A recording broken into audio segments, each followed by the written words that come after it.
अक्सर खूबसूरत चेहरे रोते हुए ही दिखाई देते हैं। अल्लाह तो बड़ा फयाज है, फिर हुस्न को हमेशा बदनसीबी का काला टीका क्यों लगा देता है? हम जिंदा लोगों से नफरतें निभाते हैं, ऐसे लोगों पर सुंदरगढ़ की खाक भी हराम है। ये कैसे जगह? बाबा ने मुझे यहाँ क्यों भेज दिया? कहानी क्या है मुझे बताए ना अम्मा को। तुम्हें अपने खानदान से नफरत हो जाएगी, सह नहीं सकोगे तुम। मैं खुद इतनी परेशान थी, मुझे समझ ही नहीं आया क्या करूं। बट एटलीस्ट ज़हरा मुझसे तो शेयर कर सकती थी ना, मैं उमर से बात करता हूँ। उमर को भी नहीं पता था कि जब वो हमारे रिश्ते की बात करेगा तो मामला इतना बिगड़ जाएगा। उसके घर वालों को लगता है कि अगर उमर की शादी हो गई तो शायद वो उनको सपोर्ट ना करे। इतना टिपिकल सा माइंडसेट भाई, जिसे फैमिली को सपोर्ट नहीं करना वो शादी के बगैर भी नहीं करेगा। कि ना उमर उनका माइंडसेट कैसे चेंज करे। मैं तुम्हें अभी से वार्न कर रहा हूँ, मम्मी अभी तो चुप हो गई हैं, लेकिन ज्यादा वक्त तक वो चुप नहीं बैठेंगी। वो कुछ दिन बाद नया शशा छोड़ेंगी और अपनी चलाएंगी। प्लीज ऐसी बातें नहीं करो। देखो उमर बहुत अच्छा है, तुम भी उससे मिलोगे ना, तुम भी इम्प्रेस हो जाओगे। वैसे मुझे भाई और भाभी की पूरी सपोर्ट हासिल है, देख लेना कुछ नहीं होगा। चलो गुड, जबरदस्त यार। But if you need any help, any support, Akram is always there. वैसे बेटा जहाँ तुम्हारी निगाहें हैं ना, वहाँ पे सबसे ज्यादा हेल्प की जरूरत तुम्हें है। अरे पगली, उसकी फिक्र न करो, तुम देखना मम्मी खुद उसे अपनी बहू बना के लेकर आएंगी। अच्छा जी, चलो देखते हैं। वैसे मैं, तुम और फिजा, हम तीनों किसी दिन लंच पे चले? वो तुम्हारी तरह फारिग नहीं है, बहुत बिजी रहती है। मम्मी से बात तो सुने। अच्छा आहिस्ता यार, क्या हो गया? चलेंगे साथ बस।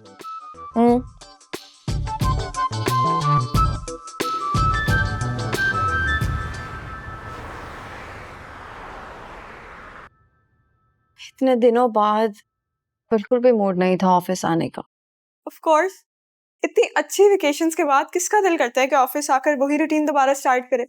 वैसे मैं सोच रही थी कि मैं रिजाइन दे दूं, लेकिन फिर ख्याल आया कि घर बैठकर सासू माँ की बातें सुनने से बेहतर है कि मैं ऑफिस आ जाऊं। कम से कम दिन तो अच्छा गुजरेगा मेरा। क्या वो इतनी बुरी हैं? नहीं, लेकिन ये रिश्ता ही ऐसा है। कहते हैं कि औरतें अपने शौहरों को किसी के साथ शेयर नहीं कर सकती, जबकि औरतें अपने बेटों को भी किसी के साथ शेयर नहीं कर सकती। तुम ना ये सोशल मीडिया पे लगा के उनको टैग कर दो। नहीं भाई, मैं वैसे भी उनकी गुड बुक्स में नहीं हूँ। वो एक नया महाज खोलकर बैठ जाएंगी ना बाबा। मिसालिया, मीट योर जीएम।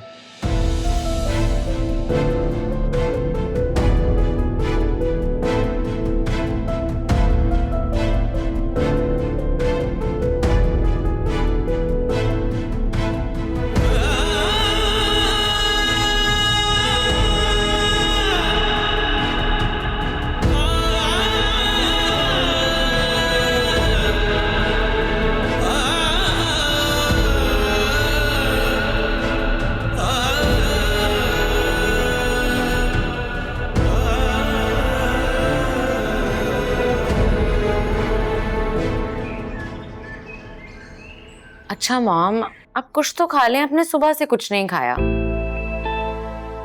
मैंने जो खाना था ना वो मैंने खा लिया, बस अब बिल्कुल दिल नहीं चाह रहा। अच्छा प्लीज मेडिसिन समझ के। यार मेडिसिन के अलावा भी तो जिंदगी में कुछ और हो सकता है ना, जिंदगी बचेगी तो। हमें एक दफा आपका ट्रीटमेंट कंप्लीट हो जाए, आई प्रॉमिस अब बिल्कुल ठीक हो जाएंगे। मैं ठीक हो सकती हूँ अगर तुम अपनी जिद छोड़ दो तो। फिर वही बातें आपने करना शुरू कर दी हैं।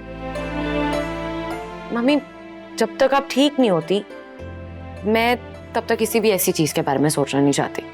Why are you so stubborn, बेटा? स्टबर्न तो मैं पैदाइशी थी, और आदतें बदली तो नहीं ना जा सकती ना। और मैं वैसे भी ऑफिस ज्वाइन कर रही हूँ दोबारा। घर में बैठे बैठे मैं तो बोर ही हो जाती हूँ। अच्छा टाइम पास हो जाएगा, ऑफिस? कौन सा ऑफिस?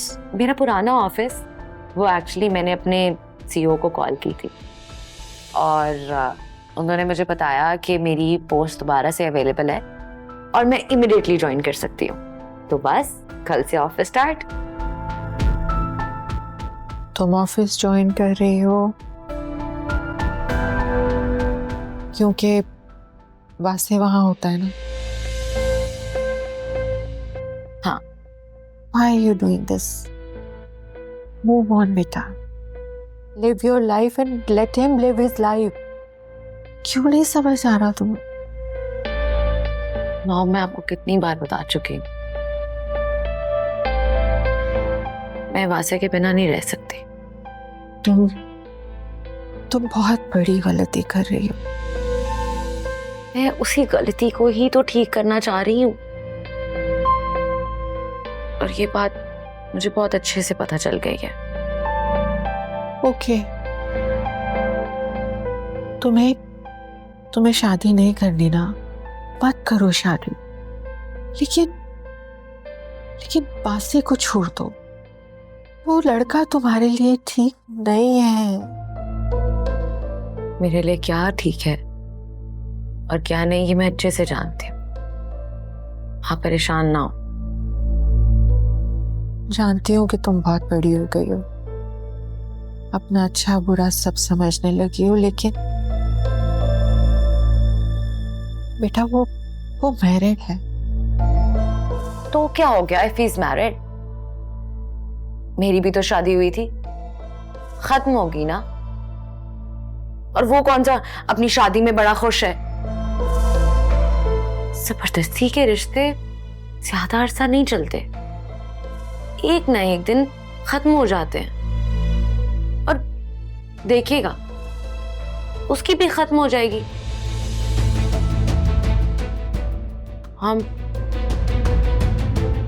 मैं और वासे एक दूसरे के लिए बने हैं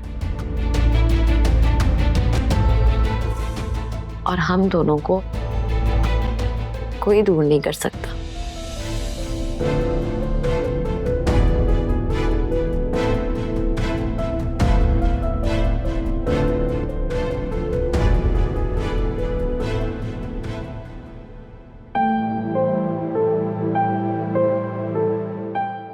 आई थिंक आपको मेरा दोबारा ऑफिस ज्वाइन करना अच्छा नहीं लगा। अच्छा या बुरा लगने वाली कौन सी बात है, लेकिन हाँ मैं सरप्राइज्ड हूँ बिकॉज मुझे उम्मीद नहीं थी कि सिंगापुर शिफ्ट हो जाने के बाद आप वापस आएंगे, क्योंकि लोग ऐसा करते नहीं हैं। Actually you are right. मेरी एक आंटी हैं जिन्हें कैंसर डायग्नोस हुआ है, तो बस मैं चाहता हूँ कि उनके साथ ज़्यादा टाइम स्पेंड करूँ। यहाँ से ऑफर थी, so I decided to rejoin, that's it. I am so sorry, मुझे अफसोस हुआ उनका सुनकर। अल्लाह पाक उन्हें सेहत दे। आमीन। मैं उम्मीद करती हूँ कि पहले जो कुछ भी हुआ है उसे भुलाकर हम आगे बढ़ जाएं। मैंने आपसे बहुत कुछ सीखा है, मैं मज़ीद आपसे बहुत कुछ लर्न करना चाहूंगी। You don't have to be worried. आपको मेरी तरफ से कोई कंप्लेन नहीं मिलेगी,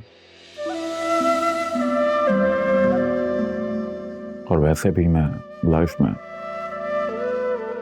मूव ऑन कर चुका हूँ। ये मिलना बिछड़ना तो बस खेल है किस्मत का, कोई दूर भी जाकर दिल के